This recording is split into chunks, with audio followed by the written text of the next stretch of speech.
Hello everybody, this is Maniac for Bricks. People have asked me before, during, and after Philly Brick Fest what is up with Bizarre Lego, my upcoming Lego fan book. And I have a whole bunch of things to update about that. I did mention some of them before I left for Philly Brick Fest, but it was also in a big video with a whole bunch of other things, and I understand if people missed that information, especially when it came to stuff I was packing or mocks I was bringing and things like that, ones particular to the event. But I do have some good news to cover up some of the bad news from earlier. Bad news earlier was I didn't really know if I could really progress with the book in terms of review. I had most of the writing taken care of, but there were one or two sections I still needed to rewrite, and I thought that when it came to sending it in to be reviewed for the publisher, I needed to have everything, like all of the photos that would be in the book, all of the cover art and visuals that would be done throughout the book. I thought all of that had to be together in one package to be reviewed all at once. Well, luckily, after a couple emails and a phone call appointment, I was able to settle some of these details, and I have some better news about that. As far as the writing goes, I still have a few things to update here and there. I was actually talking with someone recently after the video, or on one of my hauls where I had the Lego Bilo fix. The thing about it is, it's a little dicey, it's a little complicated as far as the history for Bilofix. It's like some of it was part of Lego, but then it branched off to something else, kind of like with Modulex. So it's something that I will still have to work through and try to make it appropriate so that way I can say, you know, explain all the details more specifically and more like fairly.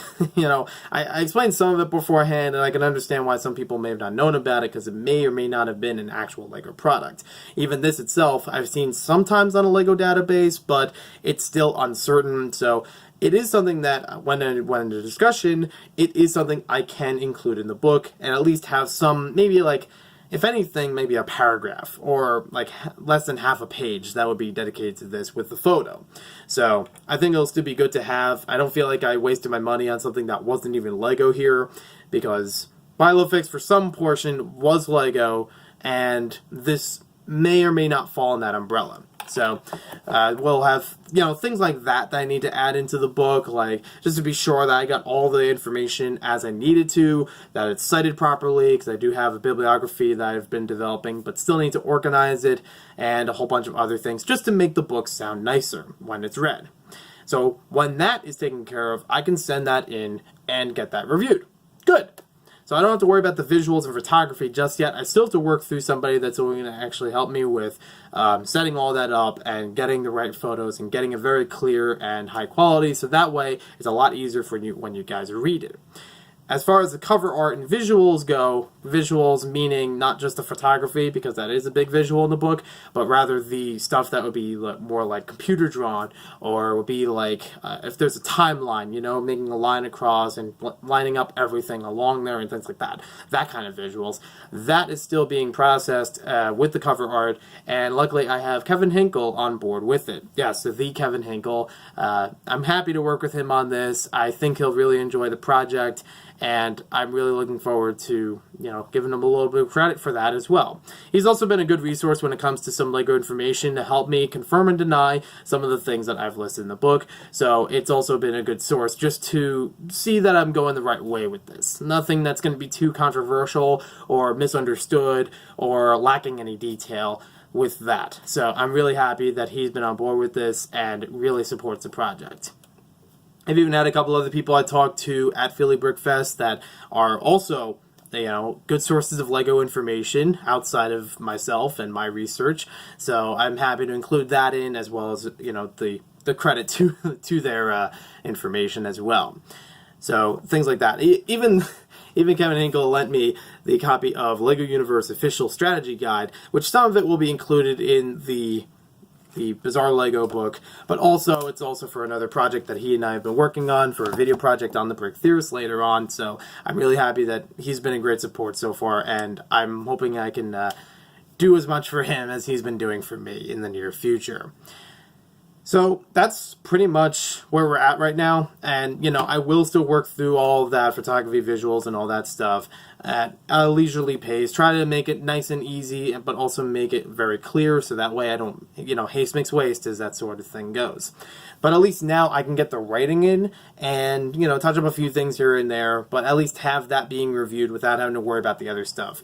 As far as format and things go, a lot of that, as the publisher told me, is kind of case-by-case basis sort of thing, where once we get through the process of what's being written for the book and the idea of how the book is going to be laid out with, where the pictures versus the text go and things like that, it'll be a lot easier to determine, paperback or hardcover, ebook, the size of the book when it gets published, is it going to, would it be a book as big as something like this, or would it be a little bit smaller? I mean, it's almost look the same size, but it's a little bit smaller. Or I could probably bring out a couple of examples in here, but you get the idea. If the dimensions of the book will be, large or small or something like that. But all that will be worked out once we get through the actual reviewing process, and we're pretty much on the cusp of it, so I'm really happy about that. I do also want to mention in this video that I will be happy to talk about the Bizarre Lego book at my next convention, which is this Sunday, May 6, 2018. I will be in Melville, New York, in Huntington Hilton Hotel, where there is a convention for Shock Culture Con. That is a one-day event this Sunday, and you can check for a link in the description below for tickets. I'm glad that they invited me out there as a representation from the Lego fan community. I will try to present myself very well with the table, no rushing to get the table set up or anything like that from Philly.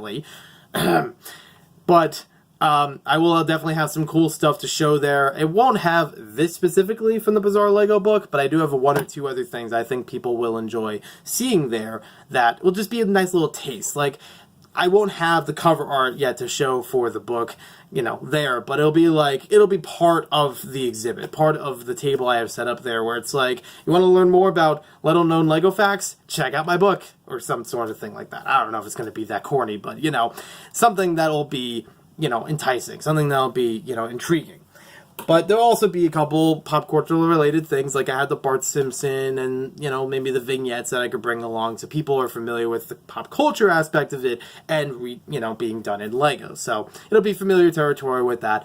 I may also have one or two things I'll bring there. I'm going to leave it a surprise for now, but I'm really looking forward to it. Actually been starting packing this week, so it's not last minute. But, I'm definitely looking forward to talking more about that in the public and back in conventions again, even for a one-day thing. And again, I'm really thankful that I was invited to this. I mean, I still had to pay for my table and everything like that, but it was still a nice thing that they reached out to me to say, hey, are you interested in this? They could have picked any other Lego YouTubers or Lego builders in the tri-state area, but somehow I got involved, and I'm grateful for that. So I'm looking forward to that. I will have a little bit more to talk about as far as the Philly Brick Fest vlog videos. I'm really sorry that they haven't been published yet. I've really wanted to get them up, and it's been over a week since I got back here.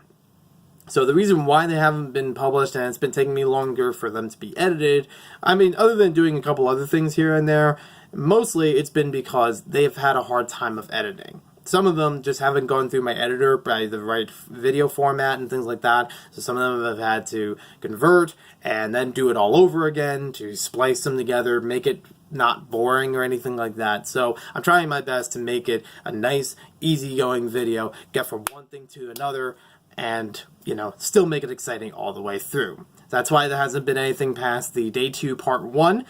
Day 2 Part 2, Day 2 was so packed with stuff, I had to split it into two groups. Otherwise, it would have been 20 to 30 minute video. I'm not kidding you. So I'm really trying to trim everything down so that way it's nice and concise and digestible.